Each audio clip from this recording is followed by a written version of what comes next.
Welcome back. I hope you were as inspired as I was by the seminar. So thank you again, Paul, Alan, and the panel for sharing your really interesting thoughts and opinions. Now it's time to go on with the award ceremony. And we will start off with talking a little bit about last year's award winners. And to assist me with that, I'd like to welcome the Vice President of Chalmers University of Technology and the Chairman of the award jury, Mr. John Holmberg.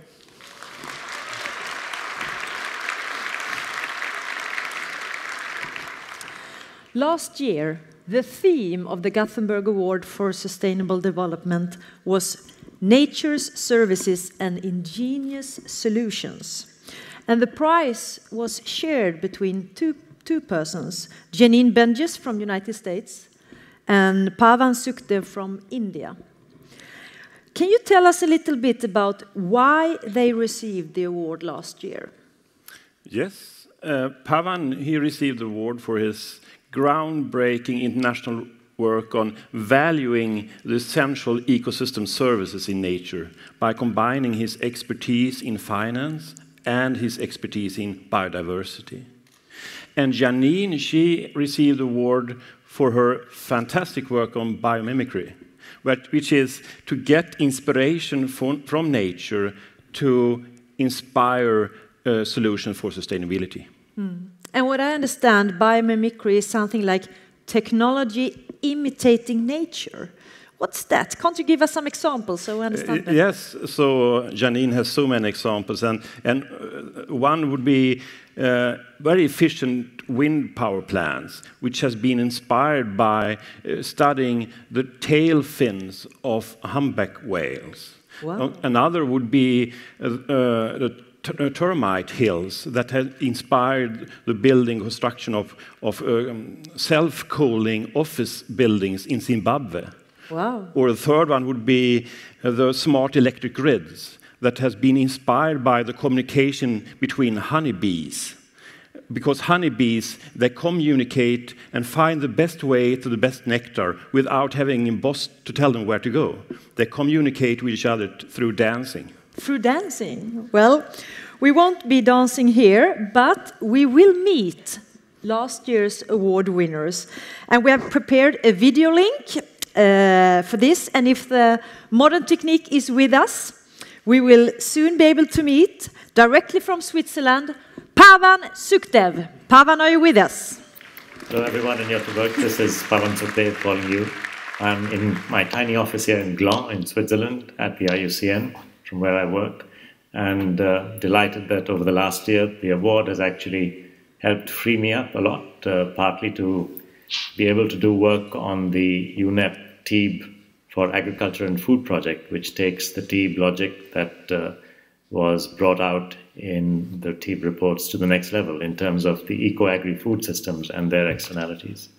I've also started in my small NGO called GIST in India, the Green Indian States Trust, a project specifically on agriculture, which is the system of rice intensification and how to look for ways of scaling that up in my country, in India. So I think these are the two main uses that I've put to the money, but it really does add to the flexibility that a full-time campaigner like me now needs.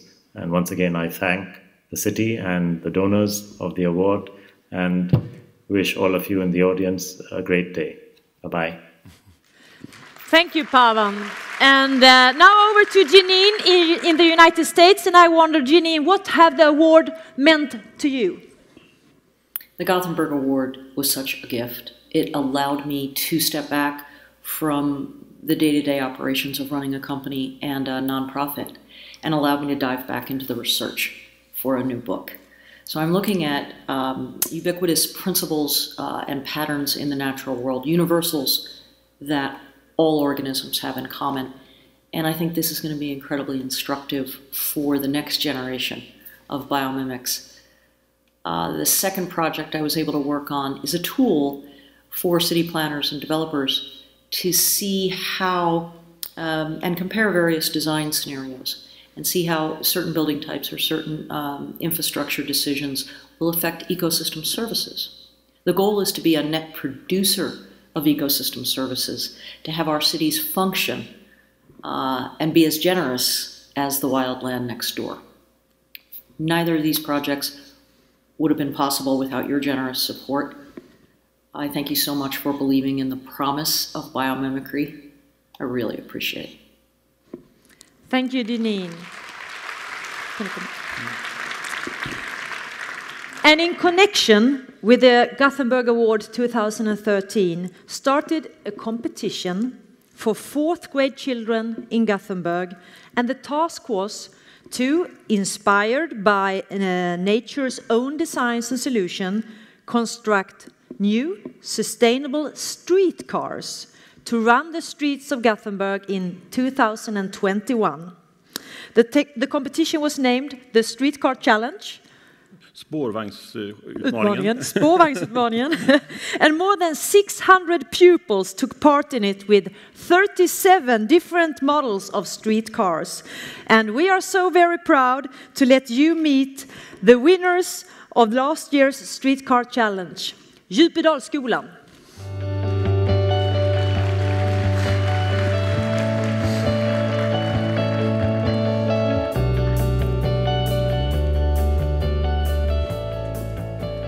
Klockan 11:30.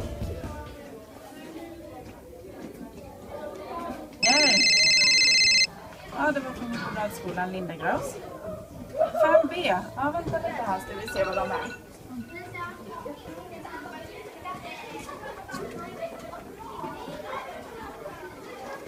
Men hallå, vad står ni och tittar på? Hej, spårvagnsutmaningen. Spårvagnsutmaningen? Vad är den? Det är vinnande bilar. Är det någon som har varit med i det? Ja. Ja, jag tror det var klass 5B. 5B? Ja, 5B står det där. Varför vann de då? Jag tror de var kanske smarta. Var de smarta? Vad står det på motiveringen då? Det står att det är en genomtänkt modell med finurliga lösningar utifrån biomimikens principer.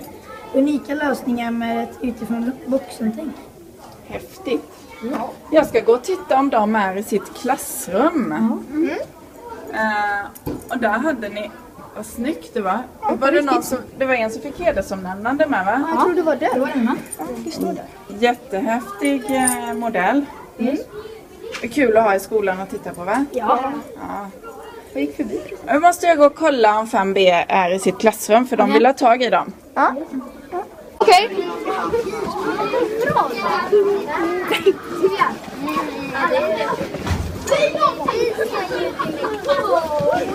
Jag får inte komma in.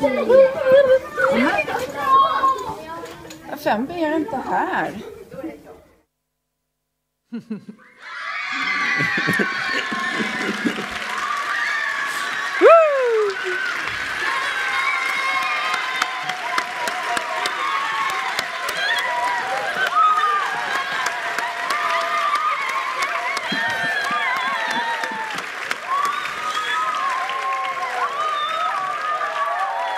Ladies and gentlemen, the winners of last year's Streetcar Challenge, Djupedalsskolan från Härryda!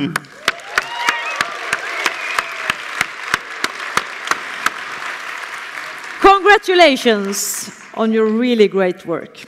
Was it fun? Yes. Yes, good. Thank you so much for coming here. Thank you so much. And now we understand why your classroom was empty. Yeah.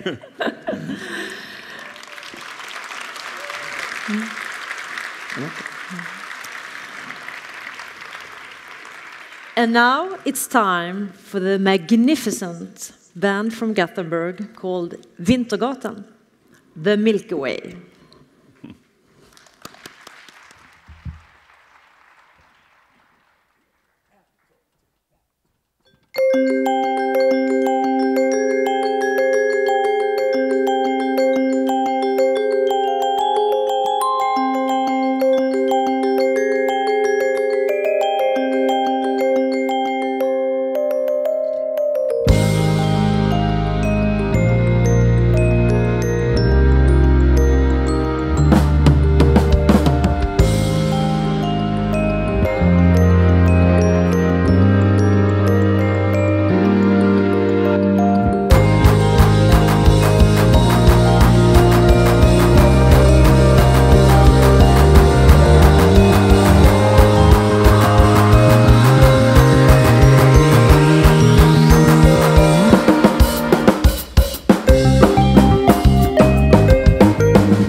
Thank you so much, Vintergatan, and we will actually hear more from you later on.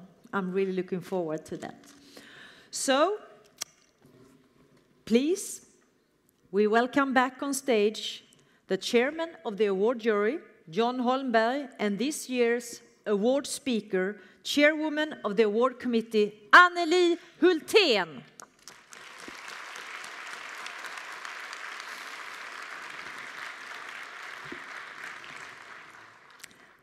And let's go on with the actual award ceremony. Ladies and gentlemen, I'm very honored to have the possibility to give out the Gothenburg Award to Paul Pavano this year. And I would also like to say great thanks to our jury who had made our prize this year very surprisingly in the beginning, but now I can see why. So each year you have surprised us in the jury, who have now existed for 15 years. Sometimes when you look upon the world today, it feels like Monday morning in November. You know, when everything is dark, it's slippery, all the roads look dangerous, and you don't know who is hiding behind a corner. Then there are solutions. You can stay in bed and close your eyes and hope that everything is going to go away. Or you can do, as some does, close the door, mind your own business, do the way you always have done, and let others take care of the problems. Then you can do the Paul Pavano way. You can start to lead, but lead in a different way. Because today, our leadership is not just a question of leading with one firm hand. Paul Pavano had shown that you can lead in a different way and lead with open hands. And lead in an including and a way which actually engaged more people than just yourself. But of course, it's not enough to lead. You have to have a vision and you have to have a strategy. And I think Paul Pavano had shown us that a strategy and a vision has to have values. Values which actually yourself believe in and yourself is following.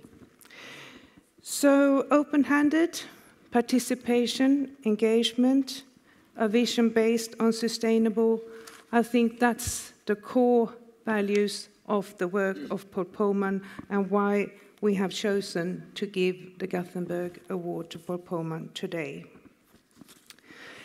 There is one character as well which I appreciate the most and which you have shown today at stage and in your speech. That's the humble way and the humble character. And I'm actually going to finish with a few words from Paul Pavano, which is, I'm not very proud of what we do. We have a long way to go. We have made a mess. Let us try to improve it. Let's change.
dear laureate, and dear friends. The theme of this year's Gothenburg Award for Sustainable Development is Transformative Leadership for Global Business. The world economy of today is dominated by the global corporations. They are, therefore, a major part of the present unsustainable situation and trends. At the same time, owing to their global presence and large resources, they represent a critical force for, or a counterforce to, the necessary realignment. Can a change really take place without participation and driving force of the global corporations? This pervasive realignment requires new long-term business models and therefore bold, inspiring and deliberate leadership promoting a sustainable future. This year's prize for transformative leadership for global business is awarded to Paul Polman. Paul Polman exhibits through his leadership great courage and commitment, which inspires in a global corporate world where environment and social values are often overshadowed by more short-term financial interests. Polman, who was appointed as CEO for Unilever in 2009, commenced a pervasive change of course toward a more sustainable operation, among other things through the Unilever's Sustainable Living Plan. His starting point is that you cannot grow a healthy business in an unhealthy society. The objective is to halve the company environmental footprint by the year 2020 and to increase its positive influence on global health, prosperity, and working and living conditions at the same time as the company grows. Polman has also shown the awareness of an initiative against the short-term thinking prevailing in the corporate world, and discontinued the traditional quarterly reporting. Thus, he challenged the shareholders to take part in a more long-term journey. This led to a loss of some short-term shareholders, but attracted others with more long-term interests. Polman is an example of a courageous leader who inspires through both words and actions. He is, despite considerable humility in the face of the magnitude of the problem, a role model for other company heads to follow as they realign to a new type of business operation. And his commitment is global. In addition to his work on Unilever, he's also heavily involved in organizations such as Consumer Goods Forum, One Young World, and a number of different international boards for sustainable leadership. He has also been elected to the higher-level UN panel for the post-2015 development goals. So, Paul Polman, it's my warmest congratulations for receiving this award for 2014 Gothenburg Award for Sustainable Development. Congratulations.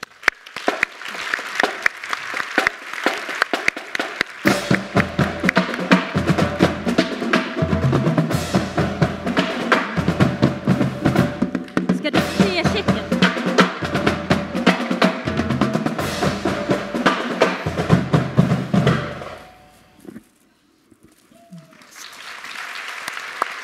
Jag som ska gissa.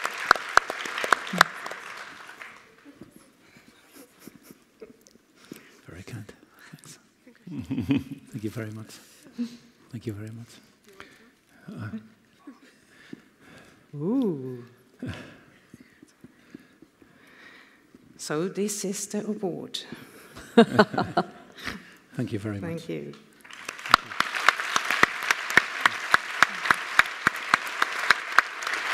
That's beautiful. Do you want to say something? I want to say something. I will, but I need to put this down. Is there a place to put my papers on or something? No. No, but I thought there was a little. I'll Can I use hold this them here. for you? Yeah. No, then I don't borrow have that. to read it. We're doing improvisation here. Excellent. It's a little easier, Excellent. no? He's a sonographer as well. Because they told me about 10 minutes, so I put 10 minutes down on paper. I knew I would be too nervous to remember it all.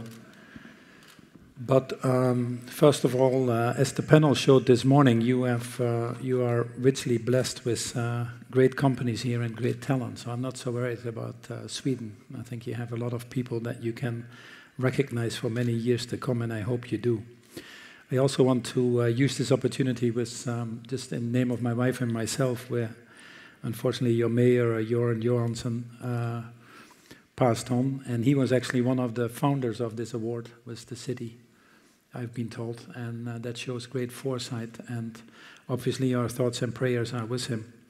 Also, thanks for the kind remarks and the introductions to both of you for this Champion of Global Change Award. It is a very important award, and I certainly wouldn't take it for myself. I think I'm standing here really for the 175,000 employees that we have and all the people that work with us in the value chain.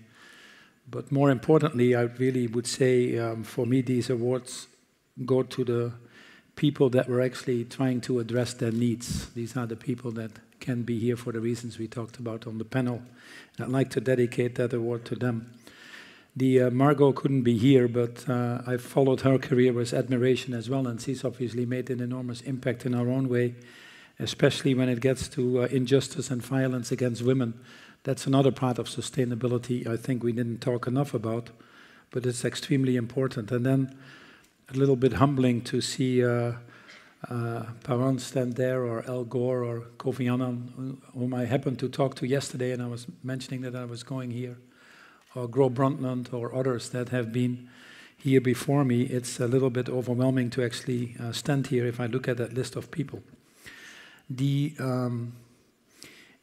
It doesn't surprise me that you do this in Sweden and that you take the lead again on this, and that we're receiving this award, because Sweden actually as a country, I believe, has taken, you're modest about that, but has taken a lead on sustainable development in many areas. In fact, it was a Swedish initiative to the UN that led to the Stockholm Conference on the Human Environment. This was actually done in 1972. And as you well know, that was the precursor to the Rio Conference and all that has followed. So you've actually put a lot of these pillars in place that we now benefit from. This conference itself marked a critical moment in the journey towards sustainable development. Now, always almost half a century later, we're here again at another pivotal moment in history, in my opinion. And 2015, as we talked about, will be a crucial year for all of us in the course of human development, if you want to. This is the year that we have to reorient ourselves and our ambitions, in my opinion, to a brighter and more inclusive future for all. At this point, we'd like to think back actually to 1972. I went back to when the conference was here and the lessons learned since, if I may, for a second. In fact, speaking at the Stockholm conference at that time was the then Prime Minister of India, Indira Gandhi. Hard to imagine now, but she was there and she commented that the profit motive of individuals or collectives overshadowed everything else, and that the overriding concern with the self and today was the basic cause of the ecological crisis. This was 1972. Little have we learned since. She could have said it today. It's actually more true today than it was then. Whilst profit-driven capitalism has brought undoubtedly unprecedented growth and prosperity to many of us, it has also perpetrated what probably is now becoming a flawed and dysfunctional system, may I say. One that is fueled by relentless consumption, short-term expectations, growing disparity between rich and poor, and a disregard for natural capital. And increasingly, unfortunately, pitching people against the planet. And what people don't understand is if you want to fight with the planet, I can tell you the outcome already. The outcome will be that the planet is going to win. Now, this is absolutely unsustainable. If you then set that against the rising population, about 30% more people coming to this world, 300% increase in consumption that will still be happening with the rising middle class and lifting people out of poverty. You would agree with me as well that the demands on an already constrained resource environment will shortly reach its breaking point. Now, the system equally already has vast inequality. There was an Oxfam study about a year ago that pointed out that 85 of the richest people in the world have the same wealth as the bottom 3.5 billion people. And if you have this type of inequality, which is actually increasing, and this type of exclusion from an economic system, it ultimately will breed social instability and conflict. And I think that you see quite a lot of that. On top of it, it will actually lead to further environmental degradation.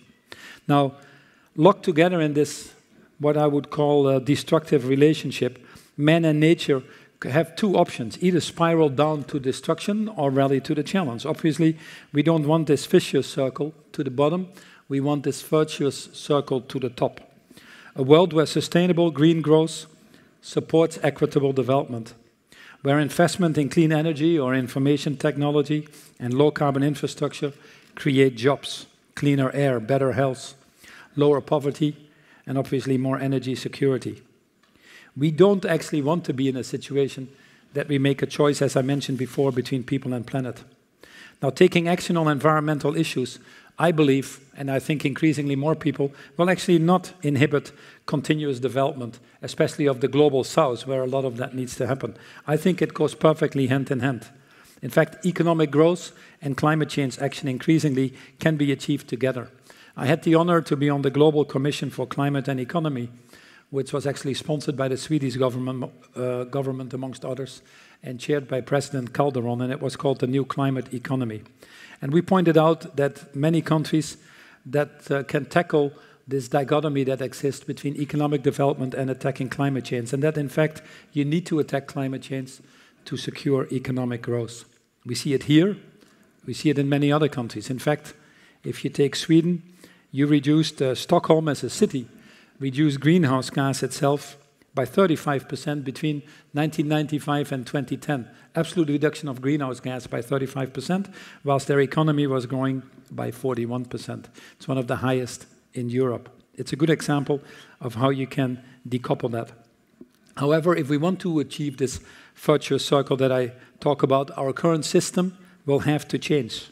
The ways in which we generate and distribute wealth will have to change. The ways in which we live within our planetary limits and in our environment with each other will have to change. As the American architect and actually system theorist was Richard Buckminster Fuller, he once said, "You never change things by fighting the existing reality. To change something, build a new model that makes the existing model obsolete." And I think that's what we're talking about here. As a businessman and obviously father of 3 children, I'm determined to do my contributions to help this better model. A model that is grounded in values and higher purpose. A model which incorporates the environmental, the social, and the economic dimensions of sustainability. A model driven by good governance, without any doubt, bringing everyone together in a new form of global partnership. One based on solidarity, based on mutual benefit, and yes, also based on mutual accountability. Now, with the agreement of the Global Climate Change Agenda that we're talking about, and the amazing opportunity at the same time to work on the new Sustainable Development Goals, which have to be put together in 2015, this represents an extraordinary opportunity in mankind to lay the foundations for this new model. Now, 2 things have to succeed in order to lay that foundation. Not surprisingly, they would be, in my opinion, policy and partnership. On the policy side, we have to create the environment to support the systems that drive this change on climate and development that we've so eloquently been talking about this morning. We know setting targets and ways of measuring progress helps galvanize action. It also focuses the mind and focuses resources, but more importantly, ensures accountability. Consistent, credible policies also build the confidence in boardrooms, in parliament if you want to, in investment houses, enabling businesses to invest and drive innovations that will undoubtedly be needed to find some of the answers.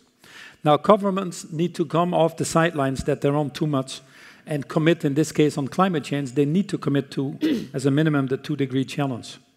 And they also need to be fully aware of what that means in practice. They need to establish a level playing field through an international climate agreement that so badly is needed and that we can conclude in Paris next year. In my opinion, also fix a strong price on carbon that is absolutely needed to unlock the investments and innovations that we need to support this low-carbon economy we all look forward to. Only last week, actually, the climate process received a huge boost when the governments of the US and the UK and China went together with a quite courageous agreement that people thought would not be possible. And I hope it gives impetus to others to follow as well. Now, we must build on this momentum and ensure that governments around the world go into these negotiations feeling this collective pressure of everyone to understand not only the science, but also the economics and the politics of what is happening on climate change. And obviously, as you would not be surprised about, raise their ambitions accordingly. We also need to make sure that climate change and development processes remain aligned. Climate change is one thing, but development is closely linked. Encouragingly, was actually at a Unilever event not long ago at the UNGA in New York that Amina Mohamed, who actually leads the process for the Secretary General, and Christiana Figueres, who leads the climate change, were together on stage with us, and they highlighted that development and climate processes were obviously two sides of the same coin, and increasingly people understand that it is impossible to divide them.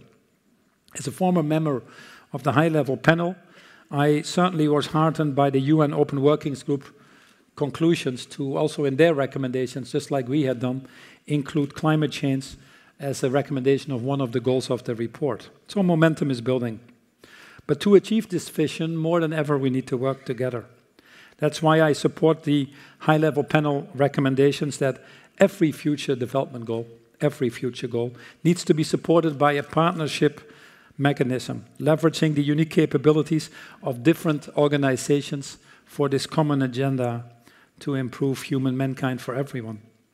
From the World Business Council's Action 2020, to Ban Ki-moon's rallying behind the Sustainable Development Goals, his initiatives like Zero Hunger, the B team that we have started, efforts by the World Bank, things that you're doing here are absolutely important. The World Bank, for the first time, would have been impossible not long ago, calling for a price of carbon and getting 52% of the global economy, including 1,000 companies, to sign up to that, shows you that we're not standing here alone. Quite often I've said we are short on leaders and trees, and indeed we need more leadership because ultimately it's the people that are going to make the difference and drive this agenda. But I'm also very heartened to see a lot of the courageous leaders here, and I certainly meet a lot of them in the many things I'm involved in across the world. There's an African proverb that says, if you want to go fast, you go alone, but if you want to go far, you go together. More than ever on this journey, we need to go together. So let me just don't take more time and close with some closing comments. And the first thing that also became clear from the panel this morning is to create a sustainable economy, you also need an inclusive economy. Sustainability also means human sustainability. At this moment, there are about 150 million disabled children in the world. 6 million of them are blind. 90% is not going to school. Not long ago, about 5-6 years ago, my wife and I started a foundation which is called the Kilimanjaro Blind Trust. And the only purpose of this foundation is to ensure that everybody has a right to education. We got a UN charter established for that because not every country is recognizing that, especially for people with disabilities. And so where we are focused on is actually a difficult subsection of that, which is the visually impaired children. As I said, there are about 6 million of them. Ensure that they go into schools, but when they go into schools, ensure that they have the necessities to succeed, which in this case means Braille machines, means Braille paper, means teaching facilities, and then progress through the education. Since we started in East Africa, we're in a few countries there. We've reached about 5 million people, 5,000 people in terms of repairing or giving new Braille machines, and many more in terms of the supplies. And the one thing I wanted to do is respectfully ask you, if I may, that the prize doesn't go to us, obviously, but goes to that organization to help these children. Wow. So with